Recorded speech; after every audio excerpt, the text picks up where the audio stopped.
Hey everyone, welcome to Tuck Your Shirt In, the podcast where we uncover the funniest, cringiest, and most unforgettable school stories.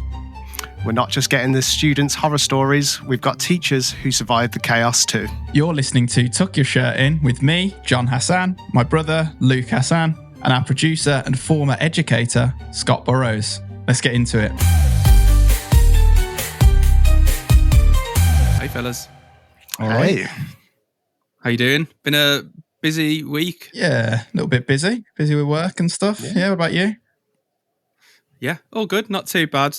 Not too many hijinks this week. Didn't slip off the toilet, so that's a pretty good 2 weeks in a row now. Yeah, you messaged us just before the podcast saying you were using the toilet, didn't you? Mm-hmm. So that was nice. Yeah, I mean, that's probably not for the pod. That's probably for the private WhatsApp channel, but I guess a WhatsApp channel called Poddy Chat. Yeah. I must have got confused with Posse Chat. We talk about toilets every week. I think it might become a thing. It seems to be Luke's favourite topic of interest for every week at the moment. So yeah, I don't know why I go there straight away. I think it's just something everyone really engages with. Everyone can relate to going to the toilet. Everyone goes to the toilet. So well, this week anything happened? Yeah, so I'm still keeping up at the gym. You'll be glad to know. I think the listeners will be glad to know. I'm going to be a hot popper. I think that's what you're going to hear the listeners call me. I'm pretty sure we've had some messages about that. We haven't, just to clarify. No, we might have done. I'll check just after this one. It's in the shared. It's like the private inbox. No, I've got access to that as well. There's absolutely nothing in there. Let's move on from that. We will agree to disagree there. So this week, I've been going back to the gym. I didn't realise that they sort of open, but you're not actually allowed to go around the facilities. You have to just remain in the reception area. That's already weird, isn't it? That's not something you'd assume would happen. But they open early just to stand in reception. Is that what you mean? Okay, this is weird, isn't it? It's not just me. So I didn't know this because I've only just started.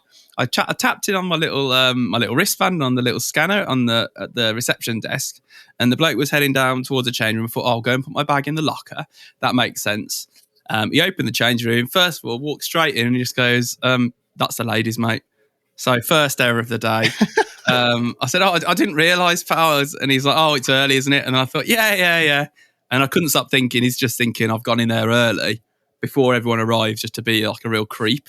That's all hide in a stall and hope for the best. Yeah, he was looking at me as well that way, and I was like, no, honestly, I think I was wearing like my big like trench coat with my shorts. It made it even worse, and I was like, oh god, this is all he thinks. And then when I followed him into the men's one. Not him, like just followed. He was unlocking the changing room, following him around for some reason. and then I put my stuff in the locker, and I thought, oh man, now he thinks. Now I was thinking, he just thinks now that I've gone to do this on purpose to put my stuff away, which I had, but I think I couldn't get over that. That was bad. Anyway, I went upstairs, went to my little room to get ready for my class. I think it was sunrise yoga, and then I said hello to the bloke working there, another man. And he came back around the corner and he said, we're not open yet. So that's a lot to take in, isn't it, when you've followed a man into the changing rooms, been into the women's, and then also you are in the gym as well. And then he tells you it's not open. So it took me a few wheels. The wheels were turning in my head. I was like, I don't really know what to say to this. And he said, oh no, what we do is we open the gym, but you have to stay in the lobby until 6:30. What time do they open then? 6? That is so weird. I don't know why they don't just open the lobby for. That is so weird. He comes back down on his radio with his checklist and he goes, right, you can all go up now. But why do they open the doors? That's bizarre. Surely you just just open at 6:30. Oh yeah. Anyway, that was just so weird. It's such a weird experience. I suppose like it allows people to get inside and stay inside, and early morning people on their own or whatever going to the gym. I guess so. But they could have talked. They go, didn't the man on the desk tell you? I was like, no, he let me in the changing rooms. The women. He's not followed those instructions. He doesn't know either. Then it felt worse because then I thought, and then that man seen me as well and thought, oh, this guy's a creep walking around the gym really early. What's he doing? And then they've probably gone and talked to each other and going, oh, did you see that guy creeping? Yeah. Oh, that guy. I thought he was all right. He did go in the women's changing rooms, actually.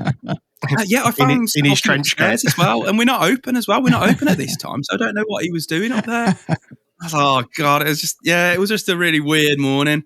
Have you been back since?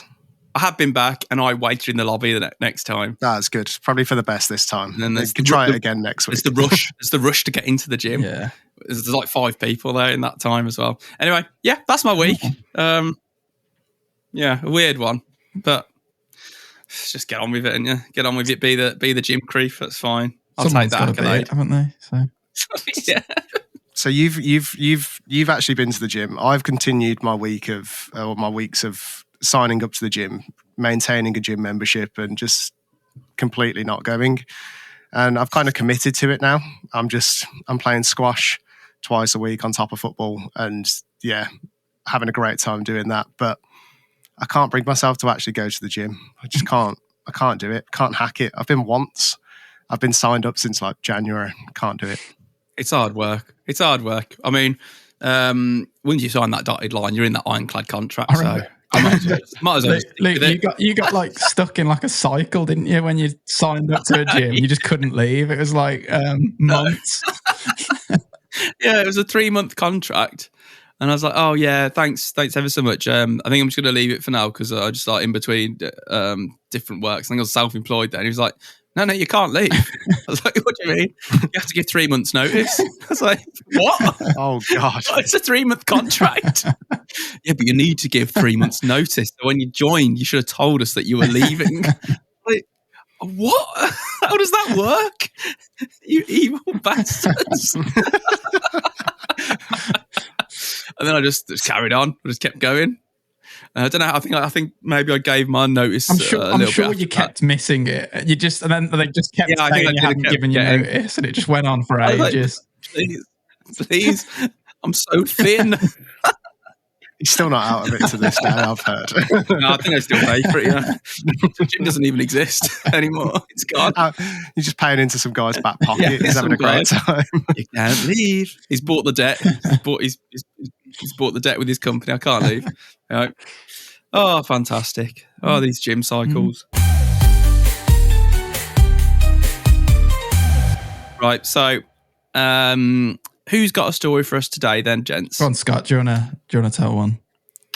I can go out. I can do this. Yeah, this week. I think this week's a good opportunity to kind of break down myself and John's years as. I mean, every single story I've got from my youth pretty much contains John in it.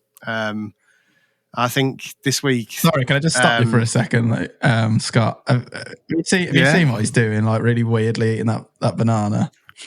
I'm just eating the banana. Who eats a banana halfway through recording the way he's eating it is horrible. I don't know why. It's so bizarre. It's so bizarre.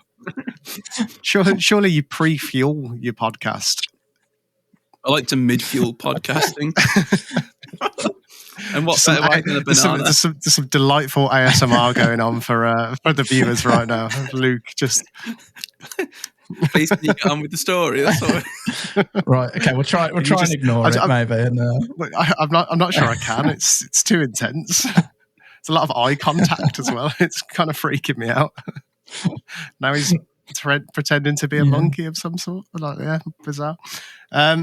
So myself and John, when we were younger, we're quite fortunate. Really, we were in the same form and everything at school, and we had some bizarre moments, some bizarre classroom antics. But I'd say we were a fairly well behaved form group most of the time.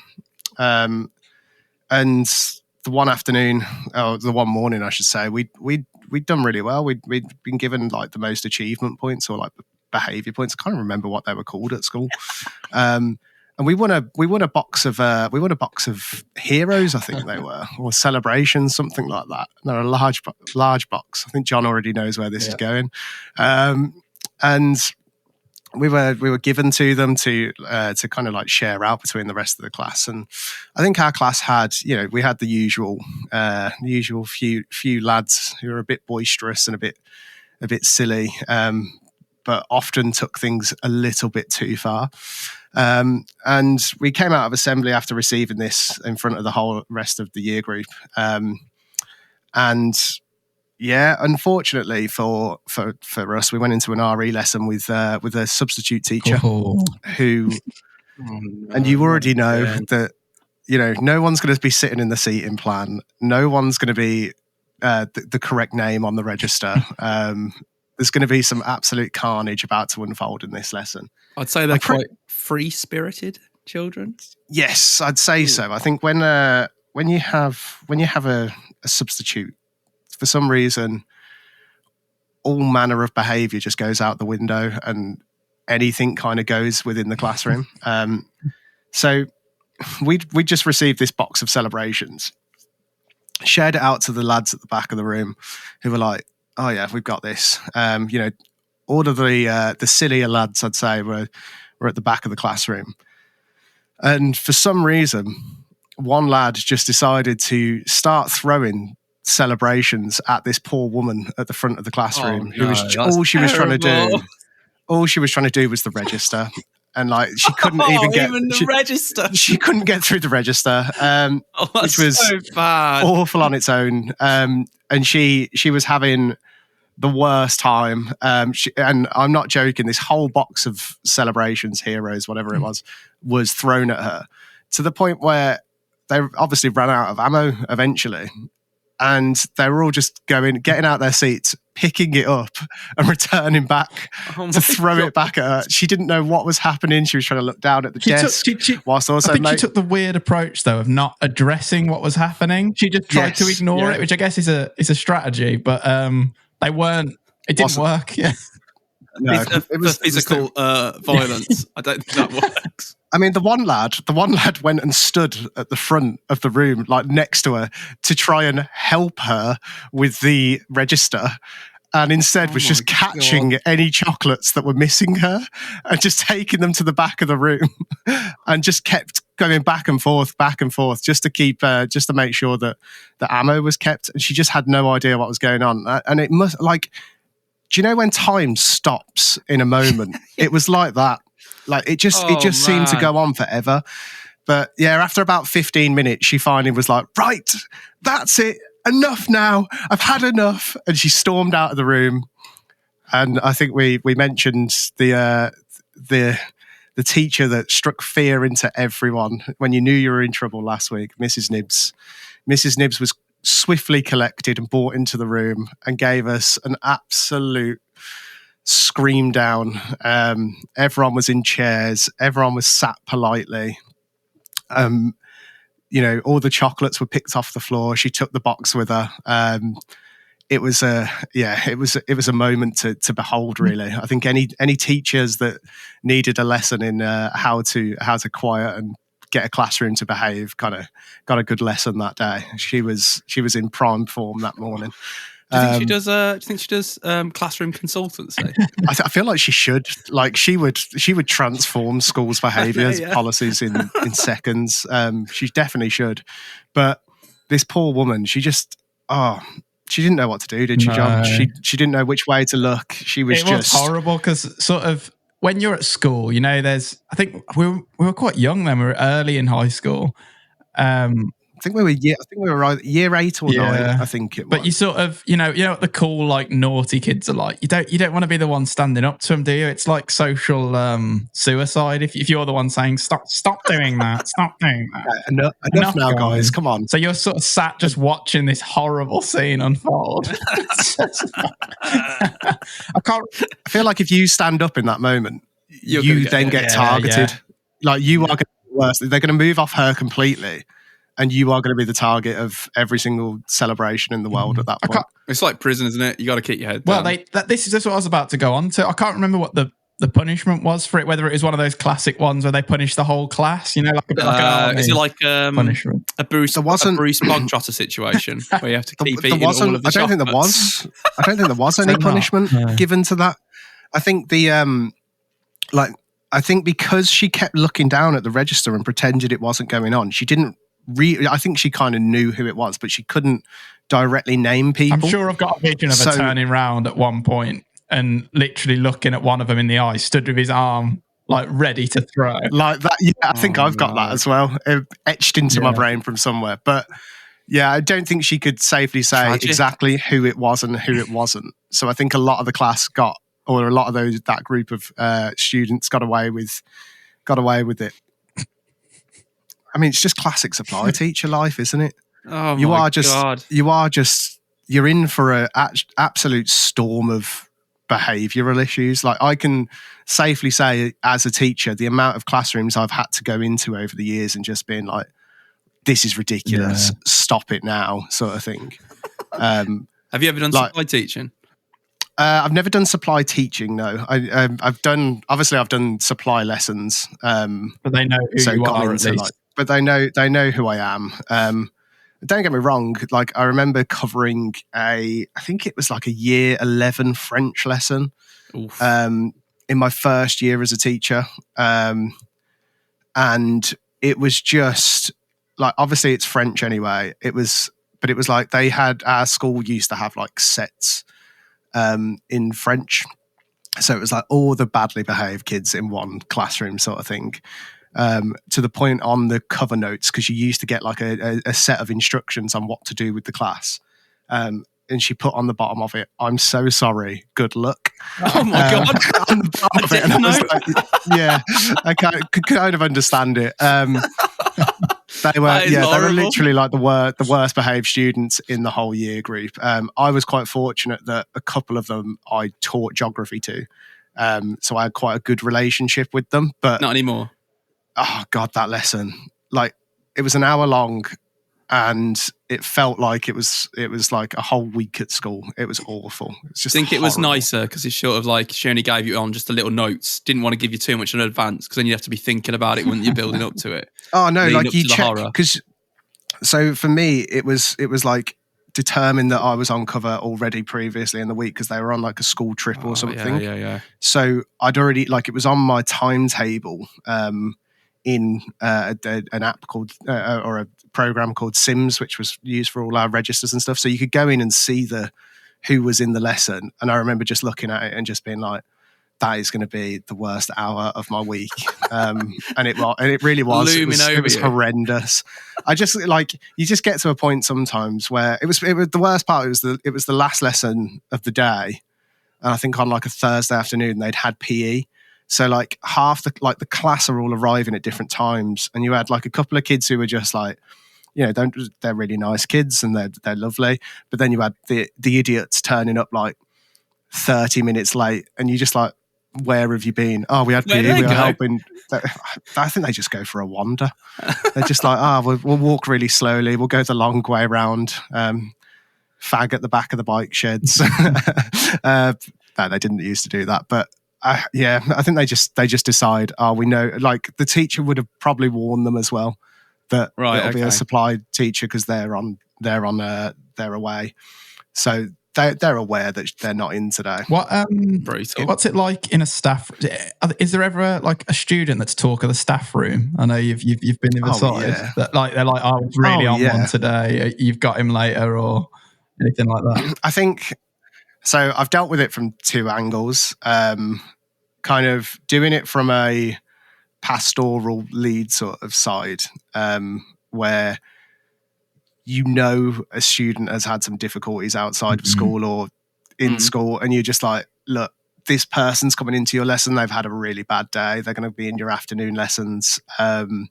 If there are any issues, just drop me an email, I'll be there, or just pick up the phone or whatever, I'll be there in 2 minutes to collect them. At the same side of things, I've had lessons where a student is just off on one, and you just deal with it in the best way you can deal with it. I think a lot depends on that student and their like specific needs.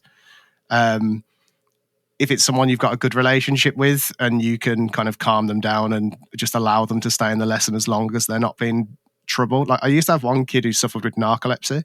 Oh no, that's tough. He just used to like, you just be like, little Johnny would just be like, he'd be absolutely fine. And then suddenly his head would just like hit the desk sort of thing. Oh my Just God. fast asleep. And obviously you just leave him to sleep. Yeah.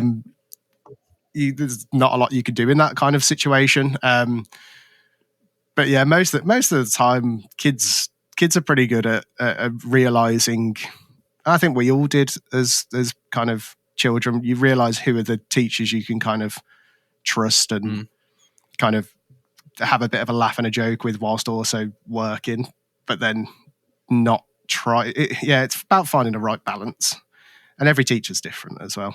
And every student's different, so finding things that work with people. But yeah, I've had some difficult lessons in the past.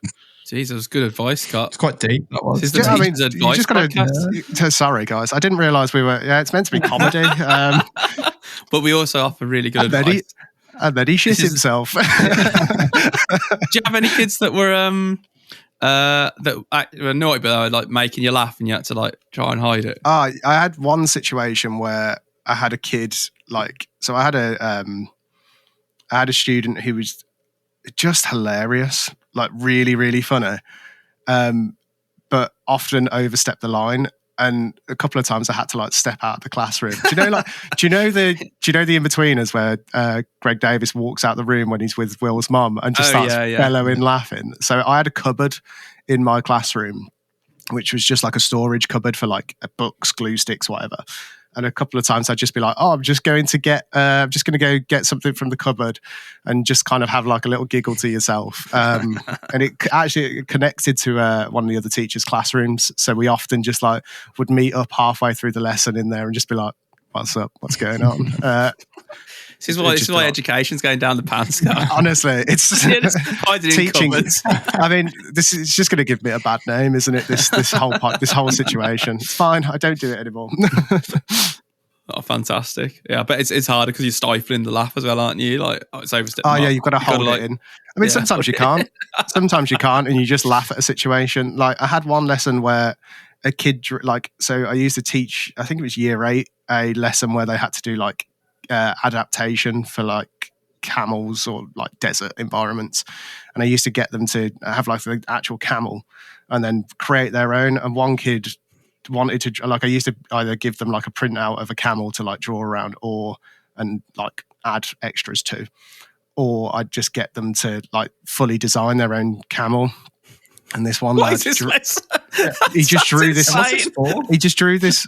So it's geography, and it's. I'm sure it's geography. You teach them. Yeah. Sounds mental. But obviously, like animals adapt to their environments, so we go through like the adaptation of a camel and all the different ones that they had, and then for a bit of fun, I'd just get them to make their own. And the one kid drew what was meant to be a camel, and it just looked like a massive dick. And he was like, I think that's what he meant to do, Scott. I don't know. He genuinely didn't. Like the kid, he's like, over there. He's one of those. No, he's one of those kids that wouldn't do that sort of thing. He just wouldn't. He was like a really, like, you get to know your students, and he was not someone who would purposefully draw a dick. It just happened to look like it as he was adding extra things onto it. And kind of looked down. He was sat right at the front of the lesson. I was like, that looks weird. I also once drew a waterfall on the board from like a geographical point of view in front of year 10, doing rivers topic, which looked like a dick with balls underneath as the plunge pool. And I had a teaching support person in there to kind of help a certain student, and we both kind of looked at each other before all the kids realised what I'd drawn on the board. And I was like, let's change this slightly. But yeah, you have those awkward moments all the time when you just want to laugh, and it's horrible. Thank you for gracing us with that story, Scott. We're on a bit of a journey there on your teaching life. It's all coming out now. You've got time to exhale it all.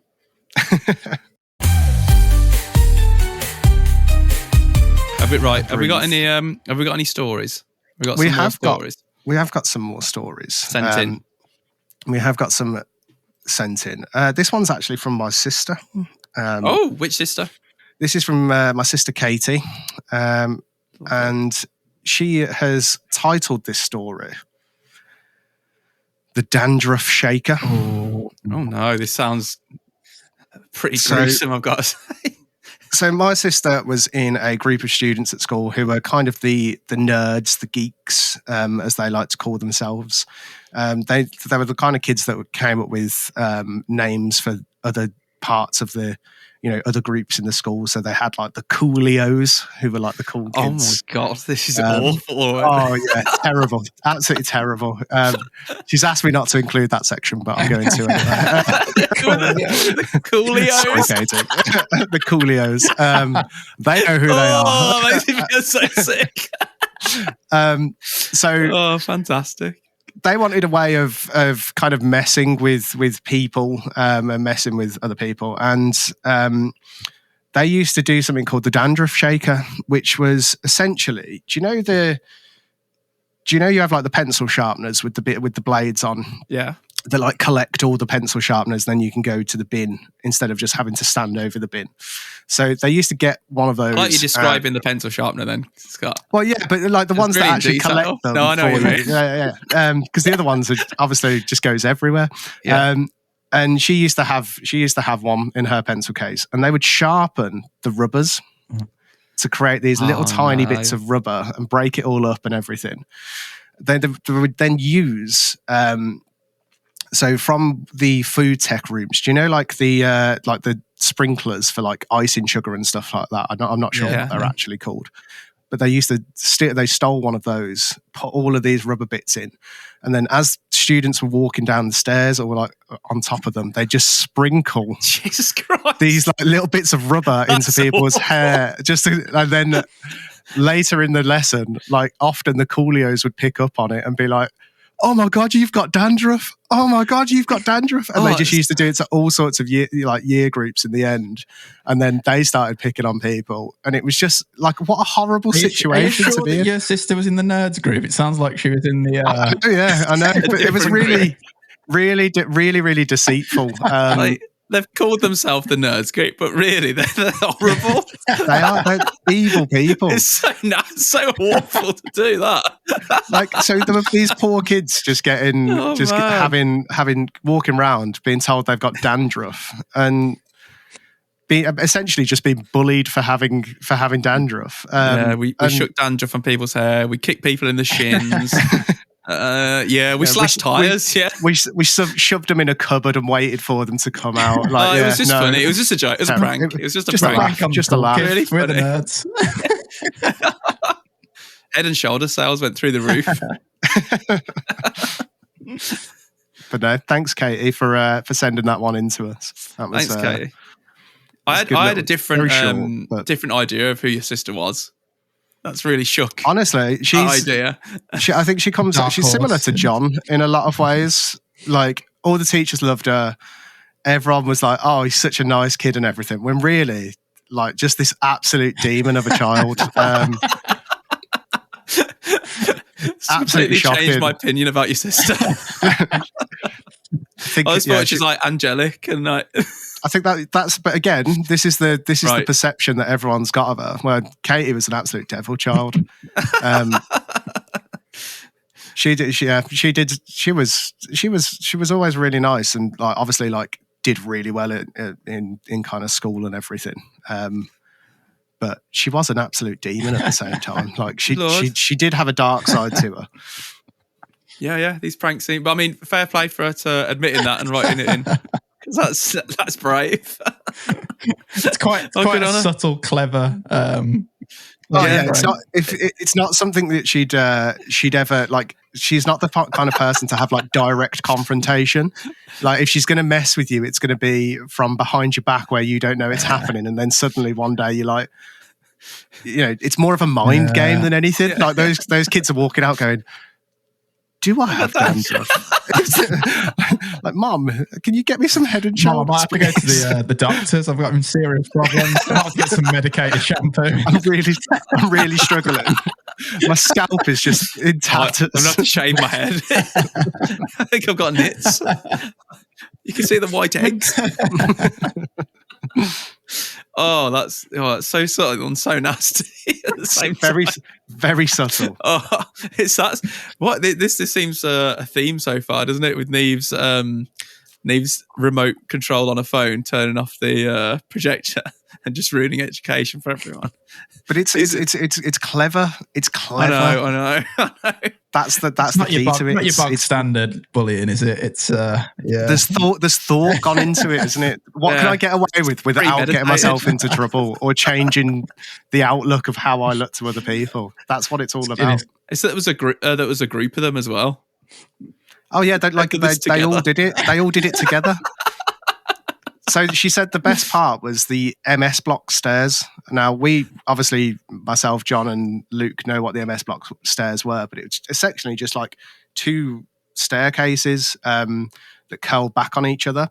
But I'd say they were fairly steep stairs. Yeah. You get a good spread. So you get a good spray over. She said that was their kind of like main target area. This probably happened to me. Yeah.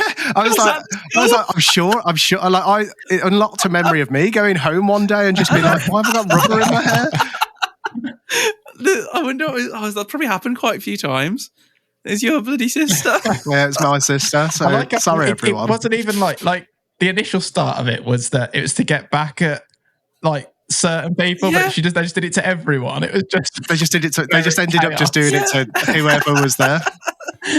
I don't think they were getting back at anyone. They were just doing this for their own Maybe gain. it started that way, and then they got a taste for it. It's a bit like a Heisenberg sort of situation. They were just oh god, the power! Power! Oh, brilliant! I wonder if the teachers ever saw it and just sort of, we'll just let that go. That's great. Oh, that's just Katie Burrows and her. She wouldn't do anything like that. Yeah, no, she's so lovely. She'd never do anything. Did it to the teachers as well? Took it a step further. Yeah, that could have been. I don't know. I don't remember a lot of our teachers having hair, to be honest. True. So true. In general, they're not going to have hair, are they? You're dealing at high school. All right. Well, thank you, Katie. That was fantastic. That was a really nice one. The more subtle, the better, I think. We're getting some good ones in. If you do want to send us in a story, please send it in to TUCKYOURSHIRTINPOD@gmail.com. And we probably will feature it because these stories are fantastic. So thank you very, very much. Scott, where can they get us on the Discord? That is an excellent. We have no idea, do we? We're very said last time we'd put it in the description, so I will put it in the description again. Okay. So, like Luke, if you set me up for that again, I can say, I'm going to keep setting you up for stuff. Put him on the spot as much as possible. Please, I'll be honest, I completely forgot we had a Discord until I've just clicked Discord on my other monitor and just been like, oh yeah. All right. Well, thanks everyone for listening. It's lovely for you to tune in, and if you stop till the end, put a star on your achievement board. That was so lame. Thank you. Thanks very much. Thank you. See you. Thank you. Have a good day.